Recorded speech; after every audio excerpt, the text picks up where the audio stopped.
సభకు నమస్కారం.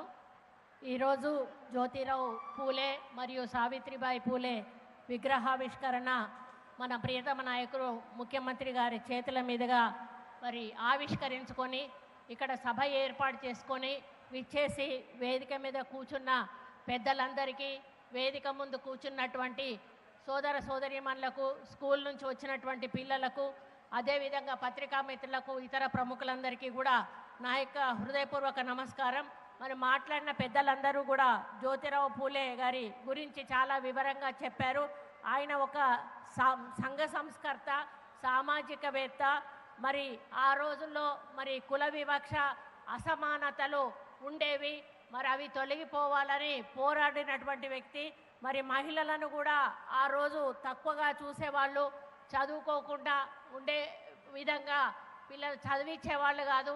ఆ సమయంలో ఆయన తప్పకుండా మహిళలు చదువుకోవాలి అనేటువంటి ఒక ఆలోచనతోటి ఆయన భార్యనే టీచర్గా చేసి, మరి ఆయన భార్య ద్వారానే అమ్మాయిలకు చదువు నేర్పించి ఒక స్కూల్ కూడా ఆయన హయాంలో నిర్మించి అప్పటి నుంచే మరి మహిళలను ప్రోత్సహించినటువంటి మరి వ్యక్తి ఆయన. అదేవిధంగా మరి కుల వివక్షకు వ్యతిరేకంగా పోరాడారు. అణగారిన వర్గాల విద్యను అందించాలని కృషి చేశారు. మహిళల హక్కుల కోసం పనిచేశారు. వితంతువుల పరిస్థితి మెరుగుపడేందుకు చర్యలు తీసుకున్నారు. అంటరాని తనాన్ని తీవ్రంగా వ్యతిరేకించారు. మరి ఇటువంటి కార్యక్రమాల్లో వారు సామాజికవేత్తగా చాలా మరి కార్యక్రమాలు చేయడం జరిగింది. మరి ఈరోజు మనం గర్వపడాల్సిన రోజు. ఎందుకంటే మన ముఖ్యమంత్రి గారు బీసీల పక్షపాతి, మరి మన రాహుల్ గాంధీ గారు కూడా బీసీల పక్షపాతి.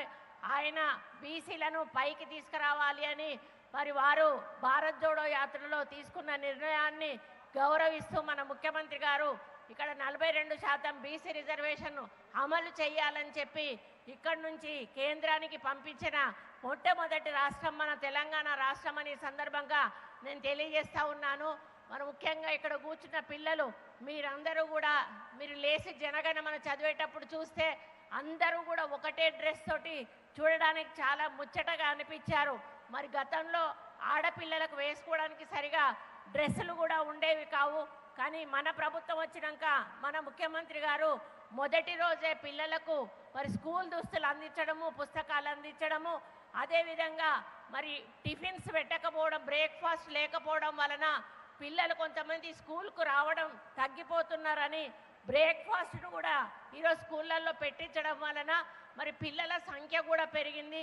మధ్యాహ్న భోజనం కూడా ఒక మంచి మరి మెను ఏర్పాటు చేసి దానికి కూడా నిధులు మరి కేటాయించి ఎక్కువ ఈరోజు మనకు కాస్మెటిక్స్కి కానీ ఫుడ్కు కానీ మరి డబ్బులు పెంచి ఈరోజు మంచి నాణ్యమైన ఫుడ్ను మీకు అందిస్తూ మరి మంచి ఇంగ్లీష్ విద్యని మీకు అందిస్తూ మరి ముఖ్యంగా మహిళలు గర్ల్స్ బాగా చదవాలి అని చెప్పి మరి వారు ఎంతో మరి ఆ పట్టుదలతోటి వారి యొక్క నిర్ణయాలు తీసుకుంటా ఉన్నారు. అదేవిధంగా ఈరోజు మనకి ఇందిరమ్మ ఇండ్లు కానీ, ఉచిత కరెంటు కానీ మరి ఇటువంటివి ఇస్తూ ప్రోత్సహిస్తూ మనల్ని ముందుకు నడిపిస్తూ ఉన్నారు. కాబట్టి నిరుపేదల సంక్షేమమే ధ్యేయంగా మరి మన ముఖ్యమంత్రి గారు చేస్తున్న పరిపాలన మన ముఖ్యంగా బీసీ బిడ్డలందరికీ కూడా ఎంతో ఆదర్శం.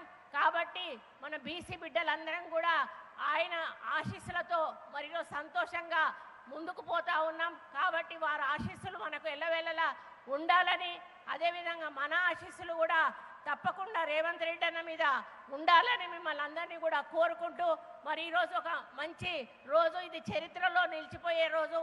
మరి ఏ రాష్ట్రంలో ఏ ముఖ్యమంత్రి చెయ్యని ఒక ఆలోచన చేసి ఈరోజు ఒక మహుల విగ్రహాలను ఆవిష్కరించినందుకు వారు చరిత్రలో మన ముఖ్యమంత్రి గారు నిలిచిపోతారని తెలియజేస్తూ వారికి వేదిక మీద నుంచి కృతజ్ఞతలు తెలియజేస్తూ సెలవు తీసుకుంటా ఉన్నాను. జై హింద్. ఇప్పుడు గౌరవనీయులు రాష్ట్ర ట్రాన్స్పోర్ట్ మినిస్టర్ శ్రీ పొన్నం ప్రభాకర్ గారు.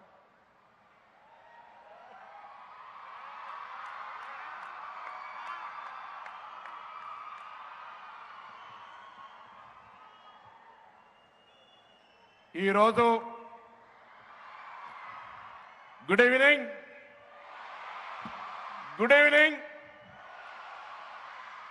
ఈరోజు ఒక చారిత్రాత్మకమైనటువంటి దినం.